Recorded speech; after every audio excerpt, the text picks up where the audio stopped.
Dr.AbuSakara Foster, popularly known as Dr.AbuSakara, is a renowned independent commentator on national, economic, social, and political issues. He emphasizes agriculture and its impact on national development because this is his area of expertise as an experienced technocrat in many countries. Born in the Savannah regional capital of Damongo on 15th of August 1958, he is a political activist. He was a presidential candidate in the 2012 general election and vice presidential candidate in the 2008 on the ticket of the Convention People's Party, CPP. He served as a leading member of CPP for 9 years before his resignation. He founded the National Interest Movement, NIM, with his political allies to lead advocacy for reforms that remove impediments to Ghana's transformation and restore inclusive vision of a shared prosperity. Dr. Sakara more recently co-founded the Ghana First Coalition as a campaign platform for CSOs to share NIM's mission to prosecute and reform agenda that puts Ghana's interests first above partisan pursuits. Prior to returning to Ghana in 2005, Dr. Sakara served as a technocrat for over 30 years, leading country development programs in international agriculture. He was country director in Tanzania and Uganda, retiring in regional positions as the SAA World Bank liaison for the African desk. Dr. AbuSakara remains a staunch Pan-Africanist, but is now a non-partisan independent activist. Despite his overwhelming responsibilities, Dr. AbuSakara is a family man at heart and married for 41 years with 4 children. He is currently the executive director for Rural and Agricultural Development Associates, a private consulting firm.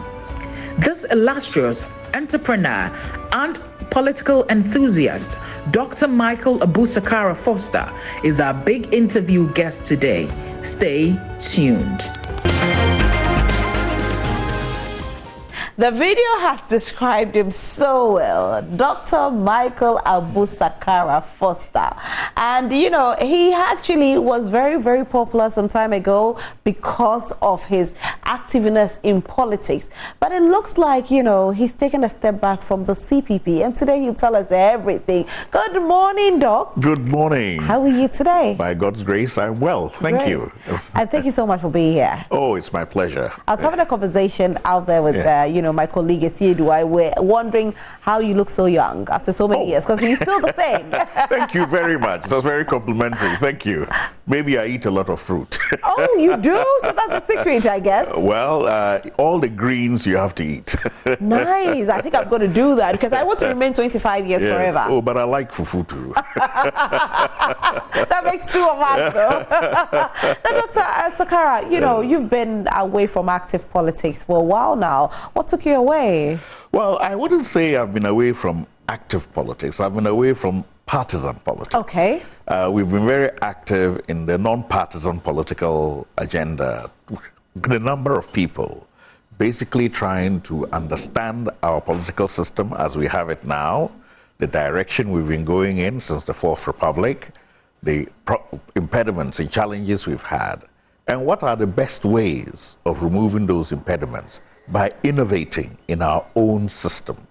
You know, to have accumulated 33 years of experimentation in politics is not a small thing, especially for a young nation that is only 66 years old. That's half our lifetime in one political dispensation. So we have to make sure that we use that in forging the way forward. Right. In as much as some people may be very frustrated with where we are now, because a lot of people, including myself, believes we should be a lot further than where we are now. So that frustration is there. But there's also the fact that there's accumulated experience, and we should invest that in forging a new future and look at the legitimate ways which are open to us and available to us, and the instruments which are available to us, and use those rather than breaking the pot out of frustration. So why did you break away from the CPP then? Oh, that's a long time ago. I think basically for me, I did not feel it was the institution that reflected the aspirations for which I joined. And of course, history has proven me right. But what were the aspirations for which you joined the CPP? I think, first of all, for a group that is not in power, as much as you want to get into power, you also have to ask yourself, what does the nation need? It's not about you being in power. It's about what are you bringing to the table that the nation needs more than what is being provided now, which means that you must be innovating and setting a new standard above those that you wish to replace. And I didn't see that happening there. Okay. And that is why we set up the National Interest Movement, to identify clearly what are the impediments, what are the roadblocks that have stopped us as a people of achieving what we can achieve as a nation. And to ask that question honestly. It's not a question of wanting to blame Kwesi or Ama, right, but we as a group, what are our habits? What are the things that we do even when you wake us up from our sleep? In spite of what we know in our heads, you know? How have we interpreted certain things? When we know exactly what it says, but when we interpret it, we do a totally different thing.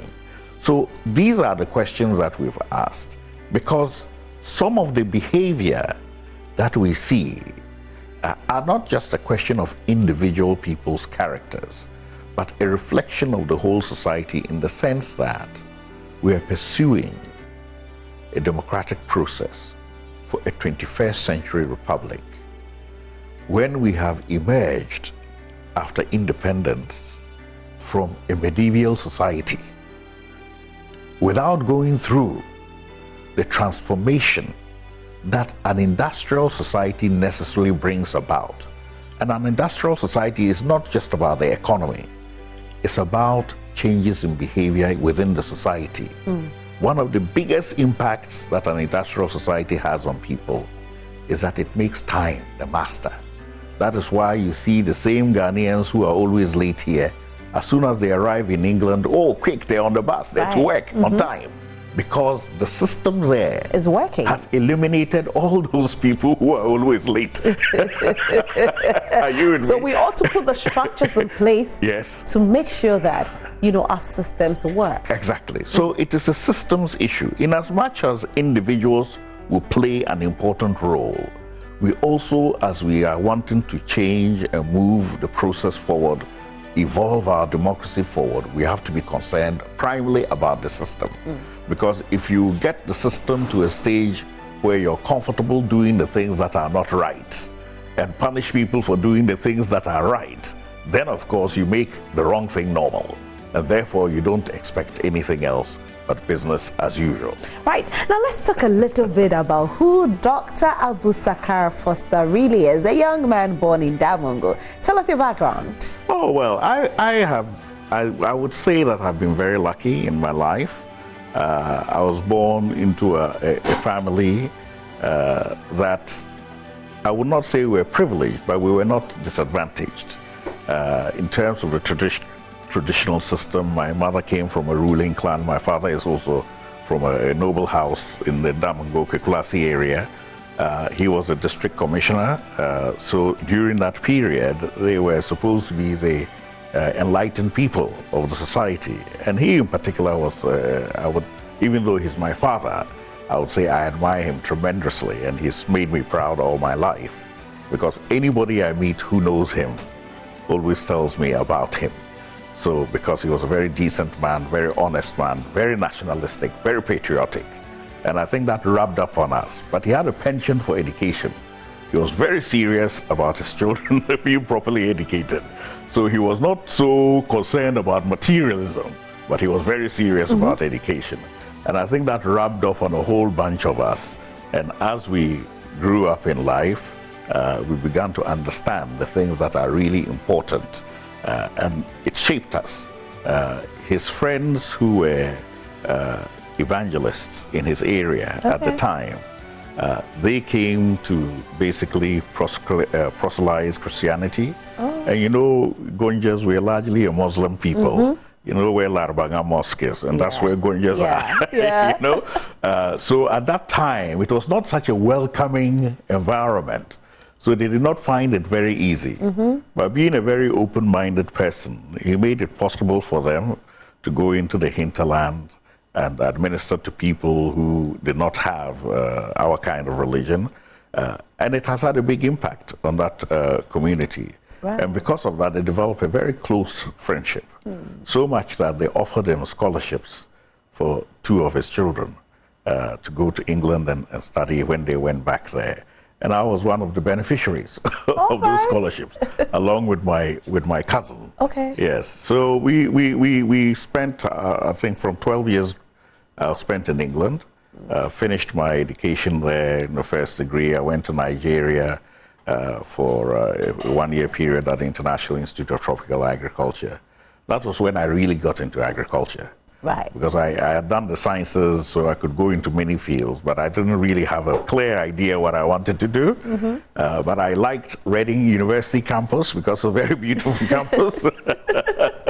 And I was particularly interested in a poster I saw in one of the departments. There was a young man standing in a rice field in the Philippines. And I said, what is that? They said, oh, this is the intercalated year program winner. He went to the Philippines. And I said, what course was he doing? He said, so I said, yeah, that's the course I want to do. So you were motivated by a picture? Oh, yes, I was very motivated by a free holiday.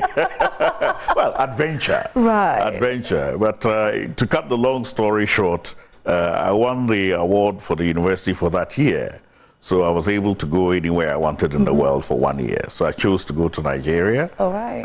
Why Nigeria? You could have gone anywhere else. The International Institute of Tropical Agriculture was there. Okay. But more importantly, the dean of my department, Professor Alan Wild, he was one of the key researchers involved in the groundnut mountains. The first oil that Nigeria had was not from crude oil, it was from groundnuts. Okay. So he was a groundnut researcher, and they had done a lot of research, and Nigeria was one of the countries where you could see pyramids of groundnuts. That's where they got this idea of making the pyramids of rice from. Oh, right. Yeah. So everywhere you went, you saw these pyramids of groundnuts. And his wife didn't like it very much there, so she came back to the UK, but he loved being there. So my going there was an opportunity for him to also come and visit me. Right. Okay.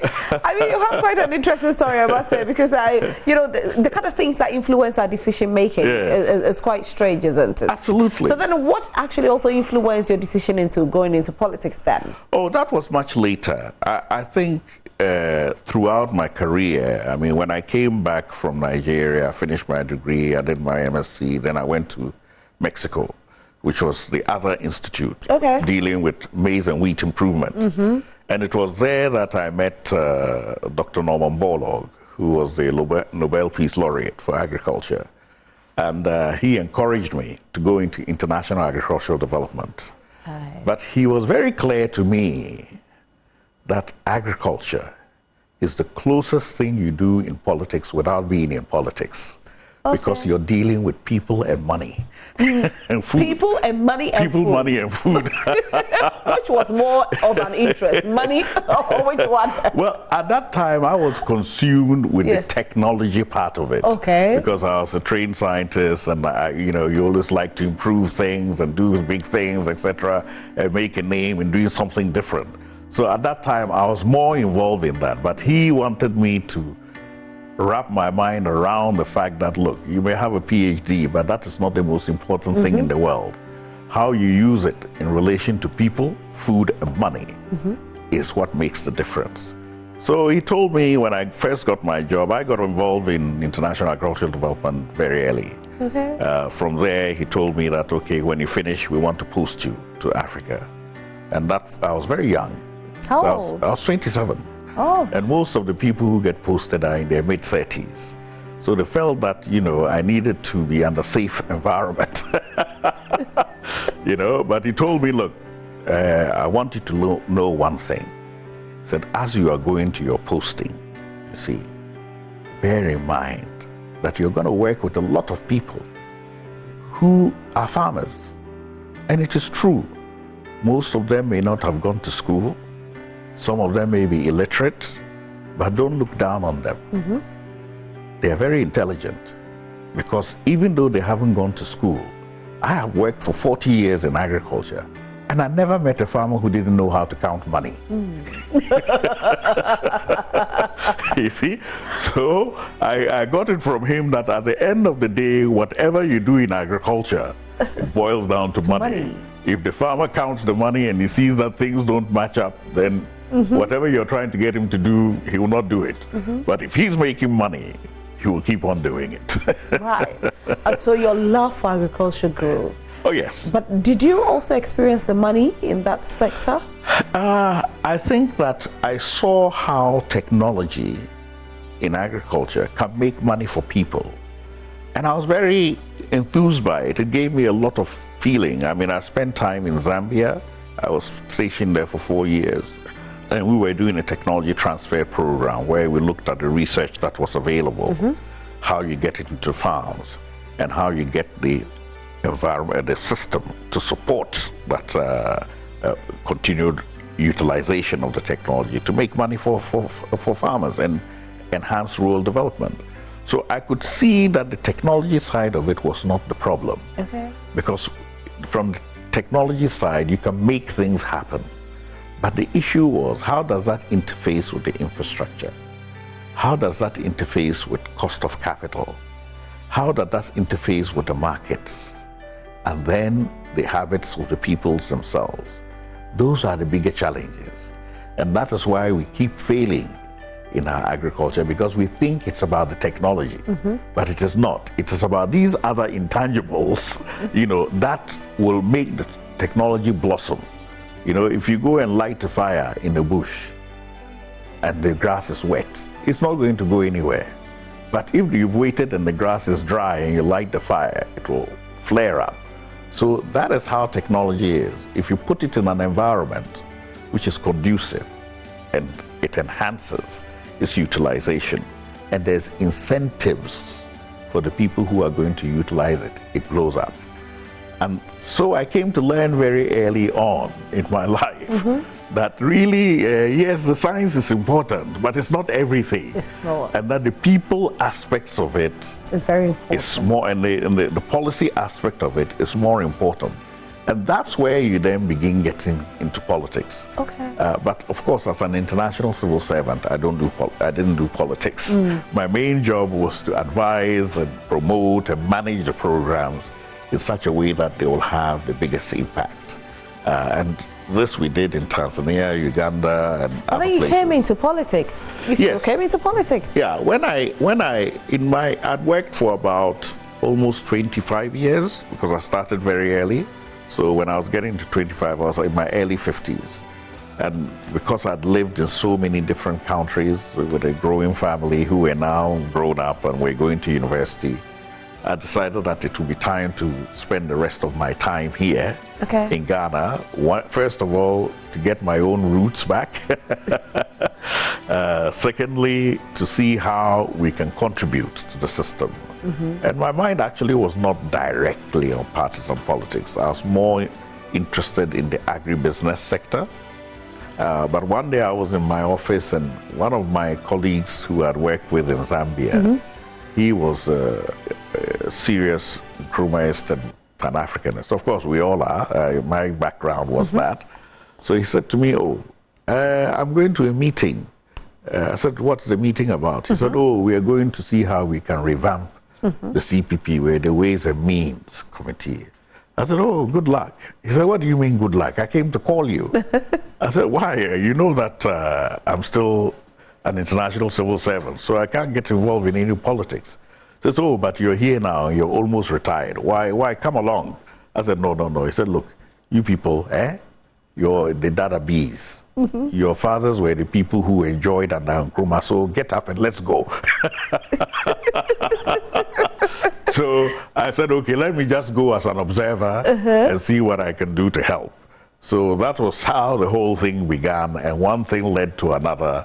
So finally, I had to resign my job, set up my consultancy here. Right. Of course, I was also very busy with my consultancy work at that time, but then it meant that I was free to help them as much as I could. So that's how I got into it. It was not a deliberate decision. Oh, okay. So you were wooed into it. Well, I was lured. You were so they didn't even woo you. They lured you into it. But do you have any regrets? Oh, no.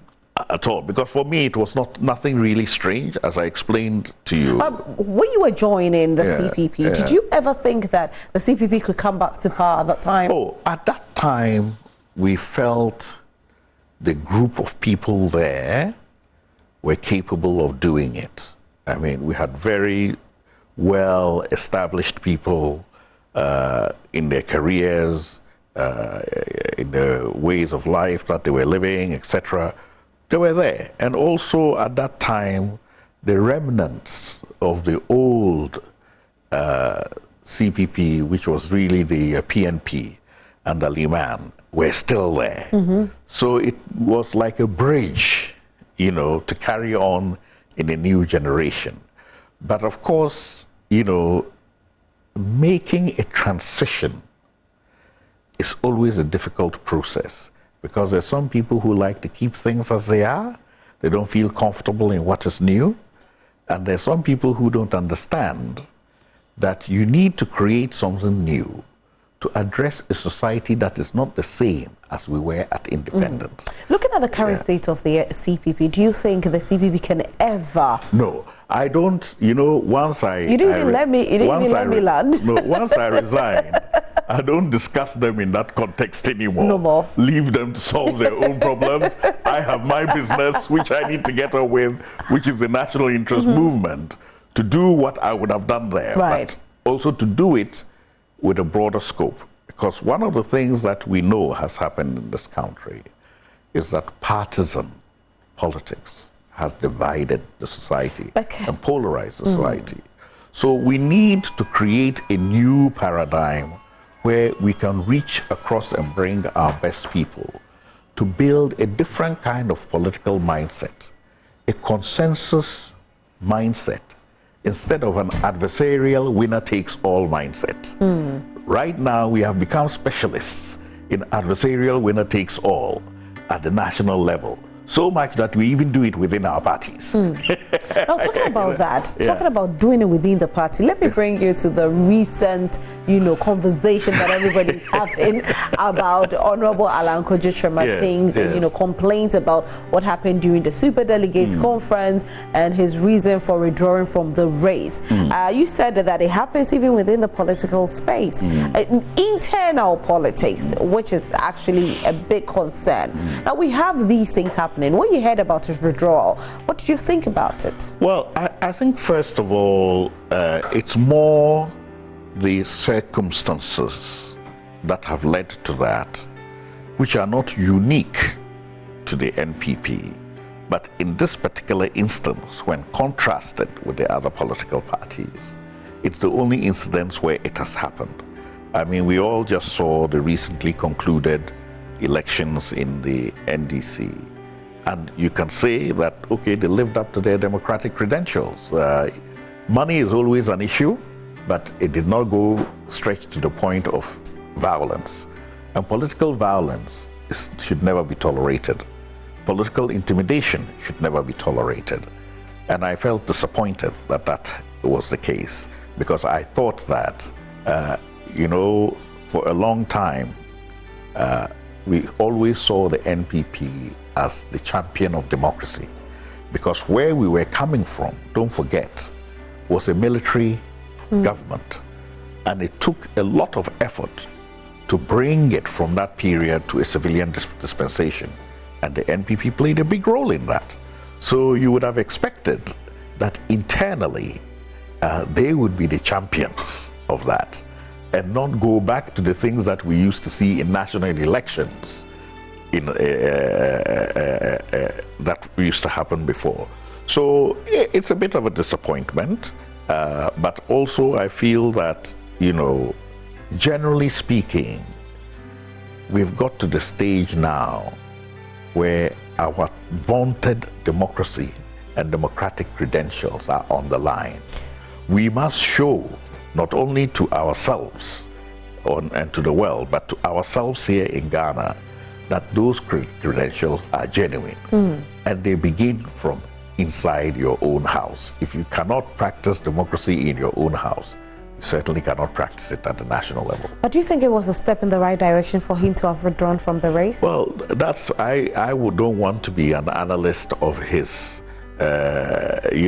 political moves, machinations, because I'm not an integral part of his campaign team to be able to analyze whether that's a good decision or a bad decision for him.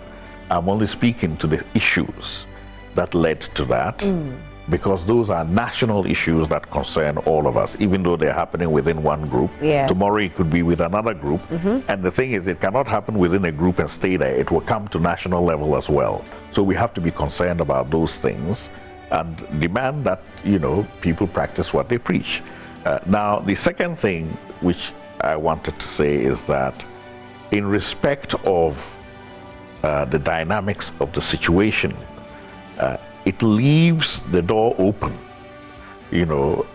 for a much more intense competition between Kennedy Agyapong and Bawumia. So it will be very interesting, and now I'm talking as an outsider, to see what impact that has on that election, because we all know that particular political tradition is one that is a conservative tradition, one in which, the base is very important. So it will be interesting to see the extent to which either candidate appeals to the base, then plays into the outcome of the election, because there is a limit to what money can do. Look, money is used everywhere in politics. I don't condone it. It's a very bad thing, but it happens. It happens. But when you broaden it out to so many people, 200,000 people, it becomes more difficult. And these are some of the measures that were taken within the internal politics of the NPP that should be commended, because then it means that you have used a mechanism to check the influence of money in the system and ensure that the popular vote of the grassroots base is reflected. So let's wait and see if that happens. Now let me ask you first. Yes. Most times when you go into competition, sometimes you realize that this person is strong, the other person is not. And you, as somebody who has competed before on the ticket of the CPP, did you know or did you think at that time that you were going to come to power? Oh, I think that's a long time ago. But what I can say with respect to outcomes of competitions, not with respect to a particular party, is that the candidate is important because he sends the signal to attract votes to his grouping, whether he's an independent or he's representing a party. So the culture of that party, the hopes and aspirations that party radiates, is the candidate who reflects that. So the candidate is important. The message is important. No, but for you, AbuSakara, at that time, did you think that... I want to explain something. Okay. The message is also important because at that particular point in time, what do the public really need to hear? If you've got a good message that appeals to them, then you can draw them in. But the final aspect which is important, which determines a lot of the outcome, is do you have the means to propagate that message and the candidate? And do you have the party structures to support that? Those are very important considerations. In a democracy where the significant majority of the population are not in tune with the issues at stake, and they're going to vote either based on how nice your campaign looks, are you with me, or how they've always voted, or what is their tradition. So it is then more difficult to win them over into a new situation. So at the time that I competed, we were well aware of the asymmetric balance that we had in terms of the fact that we were much lower resourced than other political parties. So we had no illusions about that. But we had a very good message. Okay. Because the message at that time was a new way forward for Ghana. I think you've forgotten. And that message is as relevant today. In fact, it has got more relevant as we've continued to spin wheels and we found out we need a new way forward, a new way for the nation to go forward.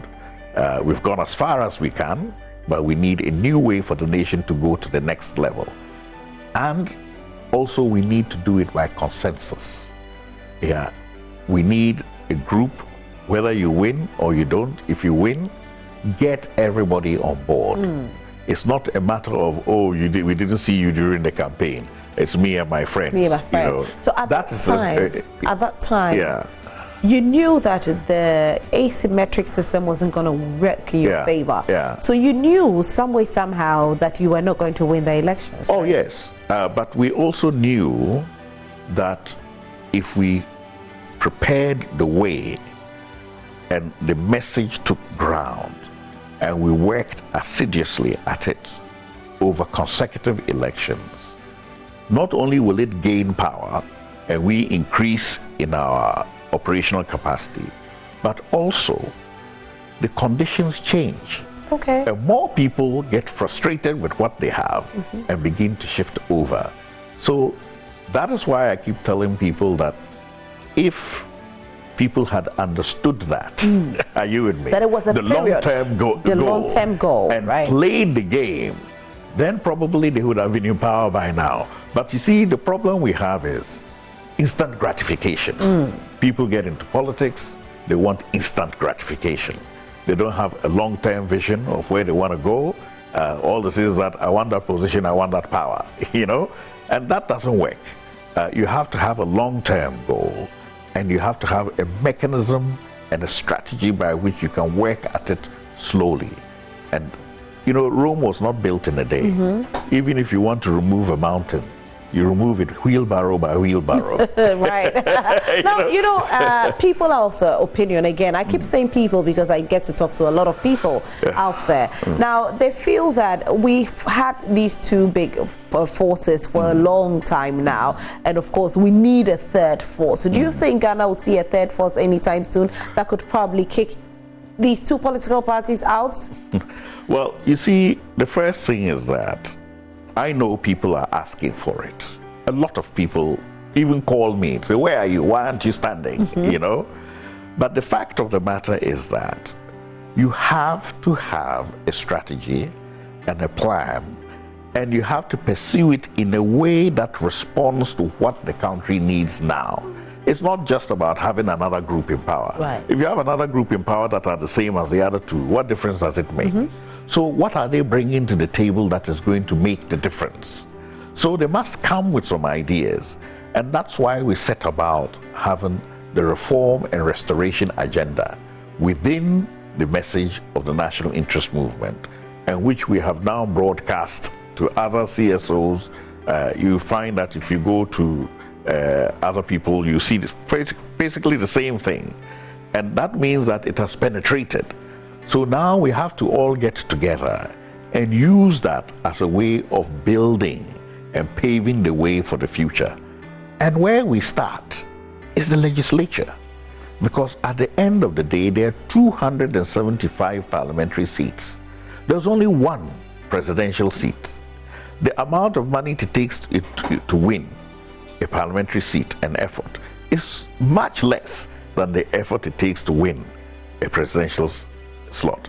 So if you are in a battle where the forces are uneven, it means that you have to think strategically. So, okay, we have to penetrate the parliament, form a caucus of MPs who are independent parliamentary candidates, And when I say independent, it doesn't mean that, oh, I contested in NDC, I didn't win, so I'm going independent. Right. No, not that kind of independent. So who are we looking at? This is the name, the National Interest Movement. Yeah, we're talking about people who subscribe to the reform and restoration agenda, that we want to embark on this cause because we believe it will lift the country to the next level. What made you start this movement? Well, it was basically because I had gained experience of campaigning nationally. I got to understand the deficiencies in the system. But more importantly, I began to realize that if we don't start to tackle the problem at a fundamental level, we will keep polishing it on top and it will remain the same. So as mundane as it sounds, we said, no, let's start. And then slowly, it will build up. Eventually, we looked at the 1992 Constitution. There are a lot of very good, intelligent people, more intelligent than me, who had worked on it previously. And we all said to ourselves, why is this thing stuck? So, well, it's stuck because ABC and this. Okay, can't we revamp it? So we created the 7-point agenda out of that.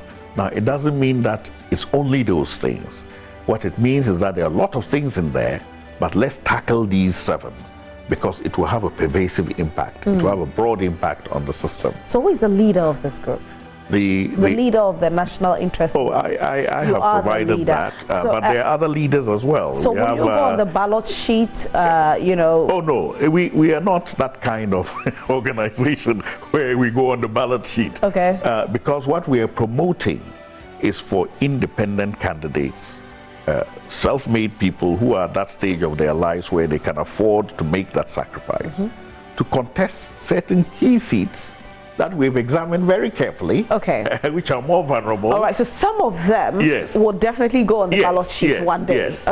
At this time, we have not made up our minds to present a presidential candidate because that is not our focus. Our focus is on the parliamentary candidates because we feel that they have to be the platform on which you stand. If you get 5, 10 core, hardcore reformists in parliament, you can imagine what they do. This last tenure of government, we had to wheel one individual from his hospital bed to come and vote because it was so crucial. So how much more if you have 5, 10 people in a system where, because it is now very monetized, you are not going to get that big swing from one group to the other anymore because everybody has money. So it's always going to be close. So if you can find 10, 15, 20 seats that you capture, and you're in there as a block, and you are bound by this reform and restoration agenda, then you can have a very big impact. Because at the end of the day, we are there for a purpose. We're not going to take ministerial position. We're not going to take executive board position. No appointment whatsoever from the government. Don't do that, because then you become complicit. So we are here to ensure that the right things are done and to check the system. So we work with anybody. Bring your agenda. If you find that in your agenda, reform issues are important, we'll support it. If not, then we also use our vote accordingly. Right. Is there a long-term, plan for national interest movement? Indeed, the long-term plan is that we will foster this kind of reform movement, that we will champion the cause for people who would go into the executive and drive the reform agenda together with all other people. We're not alone. When I say the national interest movement, it's not us alone. There are other CSOs who are part of it. And as we go along, we will gather others. But in all of this, what we want to make very clear is that this is not a one-day wonder. Right. And we are going to use it as a means of transforming the democracy in this country, setting the standards that we feel parliamentarians should have, and also making sure that those parliamentarians, by example, demonstrate that they have conviction about particular issues, they operate on principle, and they will not waver. And we've all seen what can happen when one person stands up on the issue of family values and sticks to it. You've seen what can happen. So how much more if 5, 10 people were doing that, we would have a different kind of parliament. And your democracy is centered in your parliament, not in your president. You admit. I have more questions for you, but you at home want to join the conversation, sending your messages to us. It's all about the big interview with my guest is Dr. AbuSakara Foster, and he's telling us what he's been up to lately. There is the National Interest Movement. Are you excited about this? Do you think this can actually change a lot with regards to our economy, with regards to growth, with regards to our political systems or partisan political systems? Well, join the conversation, sending your messages to us, and definitely we'll be glad to read it. If you have any questions for Dr. Sakara as well, do send in your questions and we will ask him live on television. Now, Dr. Sakara, this is how political parties start. They start, you know, small. It's a movement. It's this, it's that. And before we can realize it's a political party. Could that be a long-term goal for NIM? You know, when I resigned from the CPP in 2014 thereabouts, that was what a lot of people said to me. Oh, Doc, you're only doing this as an opportunity to campaign. Well, how many years has it been now? Question is a person true to his word or he's not? And we've demonstrated that we're true to our word. I told people that the NIM will never become a political party. And NIM will not become a political party. Okay. Yeah, but it will be a force to drive reforms and restoration agenda for Ghana. We can help other people and create other platforms that will seek political mandate. It doesn't have to be in NIM. Are you with me? Okay. We can work with anybody that is going to ensure that that reform and restoration agenda is advancing forward. That is really what we are passionate about. So do you have members now? How many are we looking at? We have quite a number of members because we've been going for a while, but also we have links with other groups that are also pushing the same agenda. Now, we may differ in our approach to it because this approach I'm talking about at the parliamentary level is specific to NIM because that's what we want to do. Other people may want to go for the presidency. They're welcome to do so. But we feel that... so if there's anybody out there who wants to go for the presidency as an independent candidate, you are willing to back the person? No, we are not in the business of backing presidential candidates. What we're in the business is driving our reform agenda. For the moment, we are proposing that we get people into parliament as our first step. Because if you don't have people in parliament, why are you contesting the presidency? What's the target for 2024? How many are you looking at getting into We have parliament? assessed about 2025. Out of those, you know, if we have enough resources and we contest maybe 15, 16, we'll see what happens. And we build it from there, you know. If you spread that money and you also contest the presidency, it will amount to nothing. So what we're saying basically is that those people who really believe they're presidential candidates and presidential material, fine, come and take a seat first and let's see. Test your popularity. You know? So that's a good place to start. And I always encourage people to do that.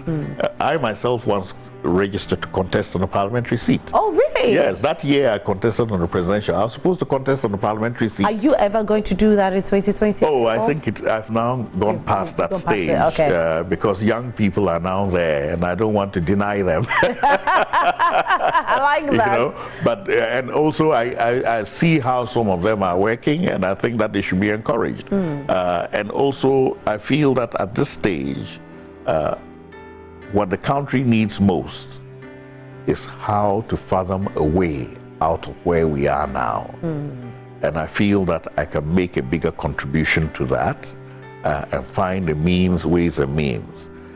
For now, we're concentrated on the parliamentary seats and getting credible people into parliament. If things to change drastically and we see a credible person that we can support and he has the means and resources to contest, effectively, and I say effectively, not this, you know what I mean. Let's look at the asymmetric, like you termed it. You know, you said that the country is at a place that, you know, we hope to get it out of it. Looking at the asymmetric, that is the monetary aspect of it. Do you think that the NDC can come to power in 2024's election? Well, look, you are now asking me to comment generally. Yeah, let's do a general comment. Once you are here and you've been in, active, partisan politics, let me ask you this. Yeah. Well, if I'm to comment without bias, I would say that the NDC as an institution has undergone some evolution. They've had a generation change. I talked to you earlier about, at any one time, it's about what the country needs, not the individuals. So if as an institution, you evolve yourself to adapt yourself closer to what the country needs, you give yourself a better chance of coming into power. I think they have undergone some changes. They've realized some mistakes that they made and advised themselves. And I think they're a much stronger group now, not in terms of money, but in terms of their intent and what they mean to do. I think that an honest opinion is that that has happened. Right. Because the NDC has been in power, it's much more difficult to evolve yourself when you have been in power. Because sometimes, instead of evolving the younger generation to do the things that should be lifting you up, they do more of the things that drag you down. So it's not the same thing. It's very difficult to evolve yourself when you're in power. So I think judging that on the basis of that, it's always easier to evolve yourself in opposition. Just like the NPP evolved themselves in opposition during the Rawlings period and came to power during Kufuor's time. If they had been in power all that time, they wouldn't have evolved themselves. So these are the swings and roundabouts. So going into this election from the state of affairs, they have a very good chance. The NDC has a very good chance. But I would also say that it is not only at the presidential level that power is wielded, it is also wielded at the executive level. And those people who are independent, I believe this atmosphere is also conducive for them. Because if they focus on the legislature and get a critical mass of people there, they can for once show to Ghanaians how an independent group can be important.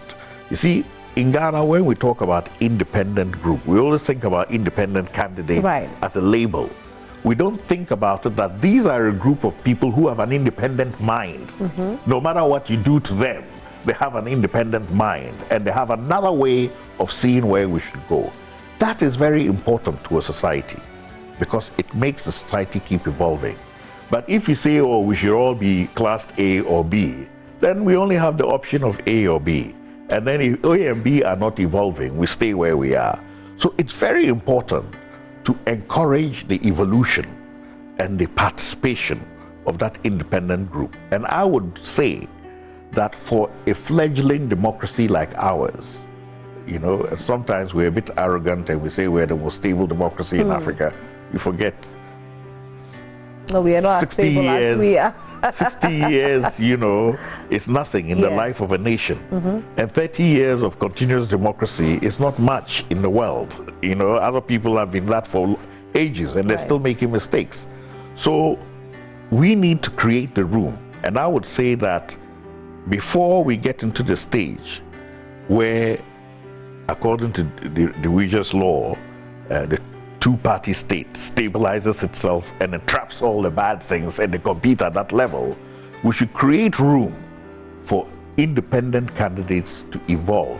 So we can even say that, look, from now on, we're going to create one seat in each region so that it's contested only by independents. Right. So after every election, we have at least 16 independents in parliament who cannot be whipped by the chief whip or the opposition. What we think is what we think. Yeah, let's take some messages. Some messages coming in for Dr. AbuSakara, who's our guest for today. Hi, I'm Audrey Samuel watching you from KNU USD Kumasi. Dr. AbuSakara should go back to CPP because the country needs his ideas to survive now. Okay, will you ever go back? Well, the question is it only in CPP that the country needs ideas to survive? The country needs ideas to survive, period. Right.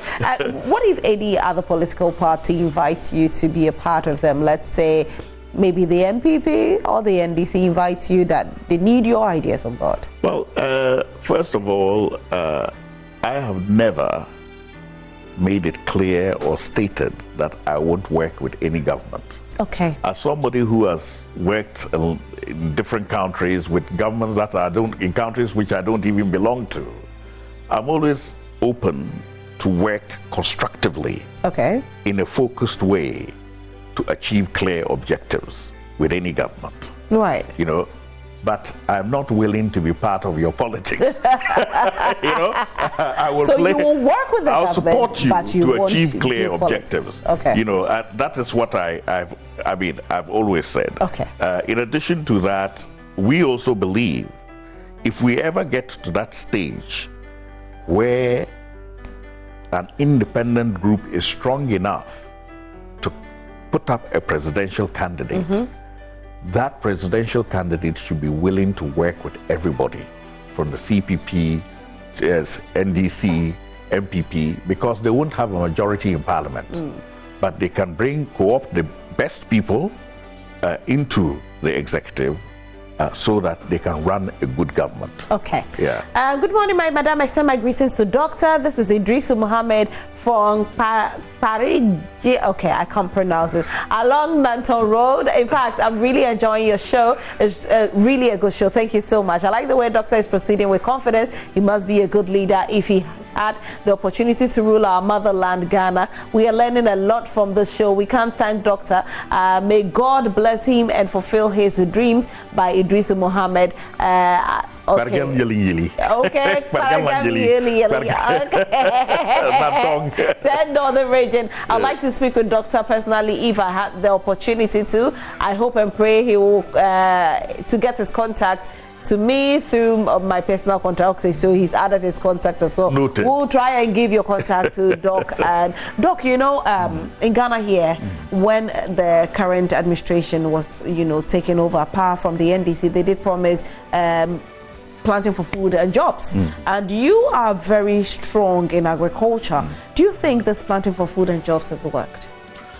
You know, I have to say that I had initial discussions with them. In fact, we were very involved in setting out the contract system for the production of the seeds and collaborated very well on that.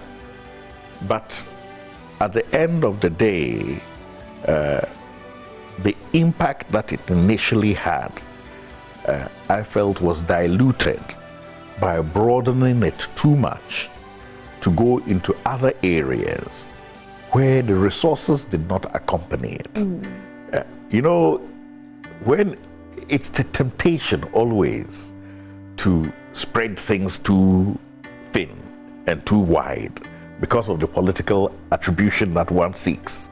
But sometimes you get more political attribution if you limit it to a few things and they're done well and they stand for everybody to see that they have stood. What should the limitation have been? Well, I think we should have remained focused on the soya bean, the maize, and the rice, and then look to add the value chain on that in terms of processing to other products. Right. And then look at the marketing, because also it allows you to focus on the growth of farmers themselves. When people talk about growth of agriculture, they talk about it as if it's up in the air over there. No, it is the individual growth of farmers that becomes the growth of agriculture. But if today you touch this one, and this one, then you leave them, and next tomorrow you touch this one, and this one, just so that you want to say you touched 1,000. Are you with me? So that's where the issue is. That's where the issues arise. So we have had a long period of what we call national best farmers at national level, regional level, district level. The question is, if we know our agriculture is small scale, and its evolution means that people will go from small scale to medium and large scale, how many of those farmers have moved from small scale and become large scale farmers? if that transition, that evolution is not happening, then your agriculture is not evolving. Right. You know, so it means that you have to accept that in as much as you want it to be a numbers game, this is not politics in voting. This is a real business, and you have to focus on the categories of people and work with them continuously. So will you say politics killed Planting for Food and Jobs? Well, I wouldn't say it killed it, but it certainly limited its impact. Okay. The other thing I would say is that, you know, it's not peculiar to Planting for Food and Jobs. It has been happening under different names. Not only in Ghana, in many developing countries. Okay. You know. Good morning, Joy Prime. I'm Adam from Damongo, and I'm really enjoying the discussion with Dr. AbuSakara. Please, I need an opinion of Dr. Sakara on Savannah region and Gonja land in general. We are blessed with arable land, but we are not able to tap into this nature resources given to us. He should share with us how we can use agriculture to turn up the fortunes of Savannah region and Gonja land. Thank you. Well, I think first of all, my first farm was in Savannah region and still is. Okay. I'm looking now at the prospect of doing an agro-processing venture. It's in Savannah region. But I want to tell all the youth of Savannah, less politics, more work. Less politics, more work. More work. Focus on doing the things that really matter. I think people are too political in Savannah. They tend to divide themselves into groups, etc. And, you know, the things that are happening at national level are a microcosm of the things that happen there, except that it has a certain intensity, which is even more than in other parts of the country. So I would advise them to look more to the issue of development and assisting anybody who comes there. They don't have to be members of your party for you to support them. And also for the leadership who are in places of influence. Don't deny your support to a person because he's not a member of your political party. Yeah. If you rise above that partisan politics and begin to work as a group to support each other in your investments in Savannah, you'll see the difference. Because there's no place, I can say without a shadow of doubt, there is nowhere, no region in this country that has the potential of Savannah region for agriculture. Oh, wow. And in which it is so easy to have an impact, not just in Savannah region, but in the whole country. And why? One, the 4 rivers you have in the country, they all pass through there. It is a transition between so the land is woodland fertile and grassland. All the land that is silt that is washing down, it is accumulated there, deep soils. Okay? So it has a wide variation, low population density. There's nowhere you can go and say, okay, I want 10,000 hectares and you will get it, only in Savannah region. Wow. Right. Because the population density is very low. I think some of us should actually go to Savannah and invest in there. Yes. Yeah, it's definitely a good thing to do. Yes. Yeah, because you said what, 10 hectares that you can get? Oh, you can get 10,000 hectares. 10,000 hectares? Oh, yes. Of land? Oh, easily. Very easily. Brenda, we are making our way. Good morning, Dr. AbuSakara. In fact, I like your presentation. You've spoken well this morning.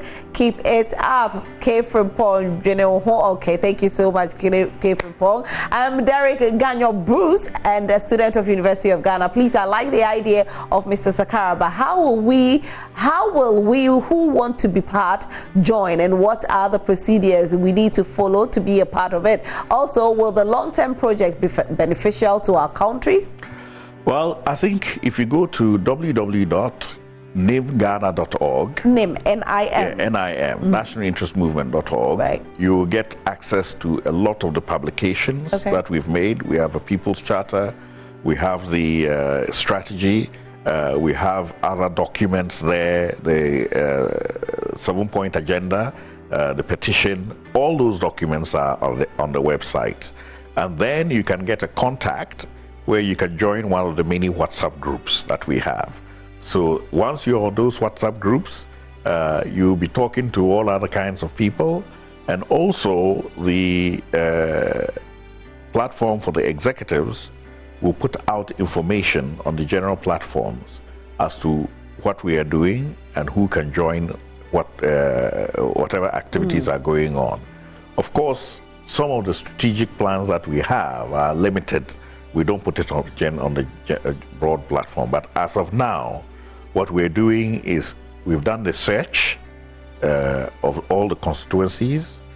Now our next step is to do the search for the suitable parliamentary candidates that we feel are the right material. Okay. And then we mobilize to support them in their campaign. Fantastic. Yeah. Good morning. What Dr. Abu and his team are proposing is very refreshing to hear. I agree entirely with aborting the current partisan approaches, which haven't served as well as a country who have so much room for improvement. We need to try new approaches which encourage people with good ideas to come forward and contribute. That should be our agenda from now on. All right. God bless you, Doc. All right. Good morning. I'm Abdul from Tamale. I've never given this man a listening ear like today. He's a gift from God himself. All right. Good morning, Madam. Doctor is great and focused. He's too much. Richard from Aflao. Thank you so much, Richard. All right, so I think that we wanted to take more messages, but so many messages. Doc, you can see what's happening. So many messages. I wish I could read more. But thank you so much for sending your messages. We are super grateful. But Doc, thank you so much. Now, one question that I know a lot of people at home are wondering is if they become a part of this NIM movement, that is National Interest Movement, will you support them with resources if they want to go independent? Well, definitely in our fundraising approach, we may have some resources to help. But one of the things which I have learned over the past is that people should not only come because of resources. They should come first because they've bought into the idea of the reform and restoration agenda. So first, go and read what the reform and restoration agenda is about. And if you feel that this is something, your cup of tea, come and join us. The second part of it is that as we mobilize, we can give priority to the parliamentary candidates. And we've said that until March, nobody should talk anything about presidential. We don't want to hear it in our ears. We want to focus on our parliamentary candidates. So that is what we agreed in NIM. And we are doing that. Now, when we go to an area, they're stakeholders. Chiefs are stakeholders, elders are stakeholders, TUC are stakeholders, nurses are stakeholders. You have so many stakeholders in this country who feel that they have not been getting what they are due. So we are now telling them, what are you prepared to do to get your due? There are so many of you living in Kolebu. Are you prepared to support an independent candidate there? Are you with me? And if all of you give 10 CDs, you can help. Right. Because if we structure our fundraising campaign in such a way that we say, look, the people who are students and just occasional work, give only 10 CDs, the whole year, only 10 CDs. Those that have small, working with class, etc., give 20 CDs. But 2 million of you, that is already 20 million. That you can 10 million is 1 million. That you can use. Those who are in offices, etc., give 50 CDs. And then the well-to-do people like you, give 100 CDs. That's but 100. Who says I can give 100? You see?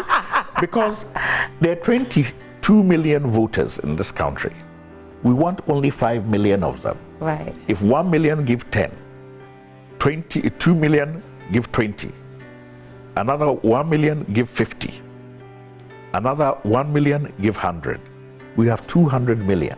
That's true. And that means that you have put your money where your mouth is. And you are sending that man to parliament.